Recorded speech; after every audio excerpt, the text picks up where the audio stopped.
Friends, welcome to mister with study about videos.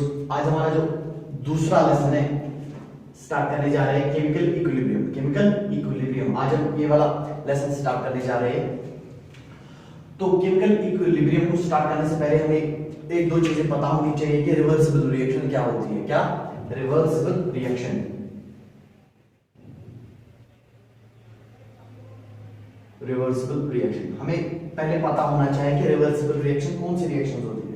Basically reversible reactions वो reactions होती है जिनमें पूरा रिएक्टेंट कन्वर्ट नहीं होता है प्रोडक्ट में। क्या? जिनमें पूरा रिएक्टेंट कन्वर्ट नहीं होता है प्रोडक्ट में, बल्कि आधा या थोड़ा ही पार्ट उसका कन्वर्ट होता है प्रोडक्ट में। और ये जो रिएक्शंस है ये कभी कंप्लीट नहीं होती है। जैसे कि मैं एग्जांपल ले लेता हूं रिवर्सिबल रिएक्शंस की। Acetic acid plus sodium hydroxide,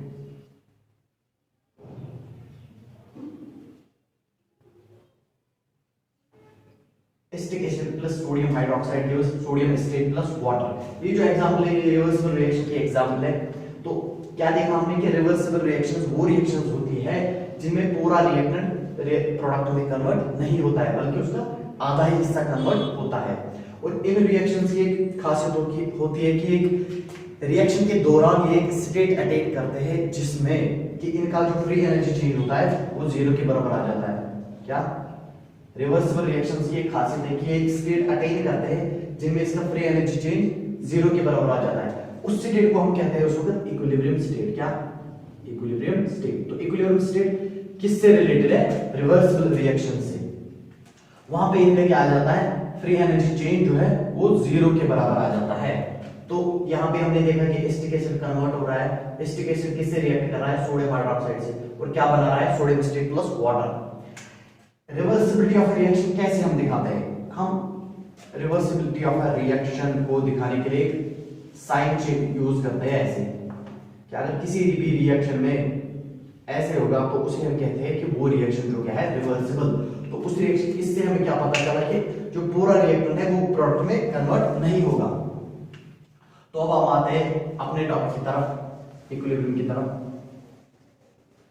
equilibrium वो स्टेट होता है केमिकल रिएक्शन में जिसमें रिएक्टेंट और प्रोडक्ट की कंसंट्रेशन चेंज नहीं होती है टाइम के साथ। क्या? जिसमें रिएक्टेंट और प्रोडक्ट की कंसंट्रेशन टाइम के साथ चेंज नहीं होते, या जिसमें रिएक्टेंट और प्रोडक्ट की कंसंट्रेशन एक टाइम पर कांस्टेंट रह जाती है। जैसे ये मैं आपको ग्राफ से ही समझाता हूं। कंसंट्रेशन मैंने y एक्सिस से लिया है, टाइम मैंने x एक्सिस लिया है। यहां पे क्या हो रहा है? रिएक्टेंट की कंसंट्रेशन डिक्रीज होती है, सीधे ही प्रोडक्ट की कंसंट्रेशन क्या रहेगी? इंक्रीज कर जाएगी ऐसे। तो एक टाइम आ गया जब प्रोडक्ट और रिएक्टेंट की कंसंट्रेशन कांस्टेंट रहेगी, फिर ये चेंज नहीं होती है। जो मैं इस डॉट लाइन से दिखा रहा हूं, देखिए यहाँ पे इसकी अब कंसंट्रेशन अब चेंज नहीं हो रही क्योंकि ग्राफ स्ट्रेट जा रहा है। इस रिएक्टेंट की कंसंट्रेशन भी सीधी जा रही है। तो ना तो रिएक्टेंट की कंसंट्रेशन चेंज हो रही है ना तो प्रोडक्ट की कंसंट्रेशन चेंज हो रही है। इस स्टेट को हम कहते हैं इक्विलिब्रियम स्टेट। Equilibrium state. और इसका एक और फीचर है, जो इक्विलिब्रियम स्टेट होती है उस वक्त रेट ऑफ फॉरवर्ड रिएक्शन और रेट ऑफ बैकवर्ड रिएक्शन बराबर होती है। क्या? जितना रिएक्टेंट कन्वर्ट हो रहा है उतना ही वापस प्रोडक्ट भी रिएक्टेंट में कन्वर्ट हो रहा है। उसी को हम कहते हैं कि rate of forward reaction is equal to rate of backward reaction. ये हम इस ग्राफ से दिखाते हैं। यहाँ पे मैं y एक्सिस से रेट ले रहा हूँ और x एक्सिस से क्या ले रहा हूँ मैं? टाइम। तो reactant rate of forward reaction किससे सूटेबल होती है? रिएक्टेंट से। तो रिएक्टेंट की रेट जो है वो ऐसे होती है और प्रोडक्ट की रेट इस ग्राफ से, इस वाली कर्व से, RB से, जिसको मैं बता रहा हूँ RB, rate of backward reaction और रेट ऑफ फॉरवर्ड रिएक्शन। तो एक टाइम पर एक क्या होती है? कट करती है एक दूसरे को और फिर स्ट्रेट चला जाता है ग्राफ। तो इस स्टेट को, जिस पर रेट ऑफ फॉरवर्ड रिएक्शन और रेट ऑफ बैकवर्ड रिएक्शन बराबर होते हैं, इसको हम क्या कहते हैं? Equilibrium state. तो इक्विलिब्रियम स्टेट आप ऐसे भी डिफाइन करते हैं एक केमिकल रिएक्शन के लिए कि जहां पर रेट ऑफ फॉरवर्ड रिएक्शन और रेट ऑफ बैकवर्ड रिएक्शन बराबर होती है। इस वक्त भी एक फीचर होता है कि जिस वक्त इक्विलिब्रियम स्टेट अटेन होती है उस वक्त क्या होता है? फ्री एनर्जी चेंज जीरो के बराबर आ जाता है। ये आपने भी देखा था रिवर्सिबल रिएक्शंस में कि रिवर्सिबल रिएक्शंस भी एक स्टेट अटेन करते हैं जिस वक्त उनका फ्री एनर्जी जीरो के बराबर आ जाता है। उसको क्या कहते थे? Equilibrium state. आपने देखा कि रेट ऑफ फॉरवर्ड रिएक्शन ऐसे, रेट ऑफ बैकवर्ड रिएक्शन ऐसे, एक दूसरे को कट करके यहाँ पे और फिर ग्राफ से स्ट्रेट चला गया। इस स्टेट को हमने नाम दिया क्या? Equilibrium state. अब इसके कुछ और फीचर्स हैं, ये आप नोट डाउन करके रखिए। मैं वीडियो को पॉज कर रहा हूं।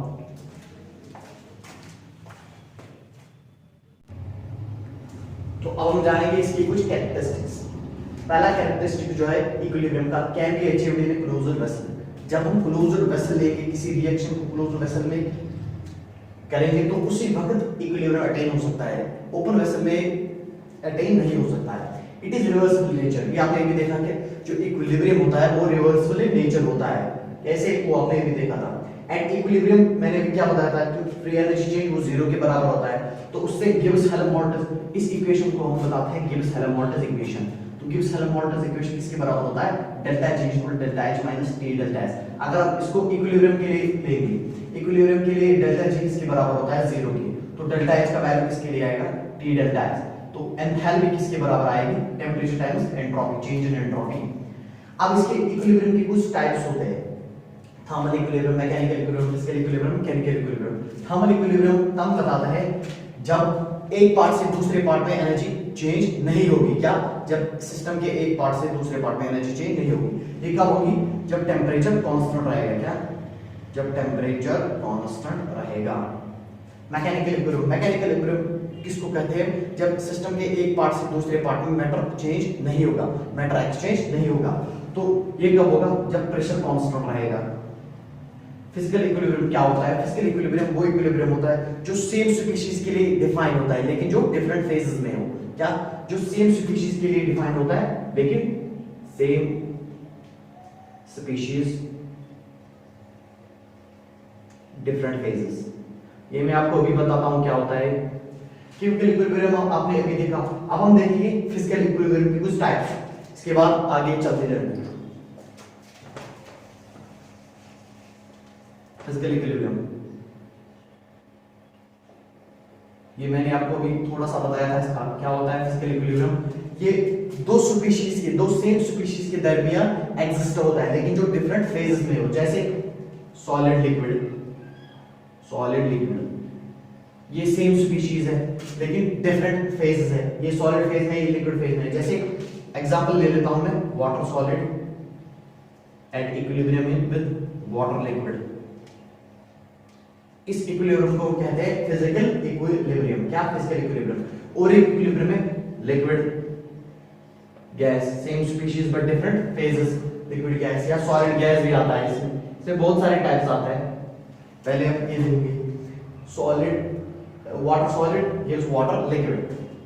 इस हिसाब से क्या हमें पता चलता है कि जितना rate of conversion of ice into water, क्या rate of conversion of ice, rate of conversion of ice molecules is equal to rate of conversion of water molecules into back ice. क्या, जितने मॉलिक्यूल्स सॉलिड के convert हो रहे हैं water में, उतने ही water के कन्वर्ट हो रहे हैं बैक सॉलिड में। तो इस हिसाब से हम कहते हैं कि जो आपको मैंने अभी बताया था कि rate of forward reaction is equal to rate of backward reaction, यहां वो ट्रू हो रहा है। कैसे, जितने मॉलिक्यूल सॉलिड के कन्वर्ट हो रहे हैं वाटर में, उतने ही वाटर के वापस कन्वर्ट हो रहे हैं सॉलिड में। लेकिन ये तब मुमकिन है जब हम टेंपरेचर रखेंगे 273 केल्विन या 0 डिग्री सेल्सियस। अगर आपने टेंपरेचर को बढ़ा दिया, क्या सपोज आपने टेंपरेचर, लेकिन इस वक्त इस टेंपरेचर पे डेल्टा जी का वैल्यू क्या आएगा, 0 के बराबर, क्योंकि ये इक्विलिब्रियम है इस वक्त।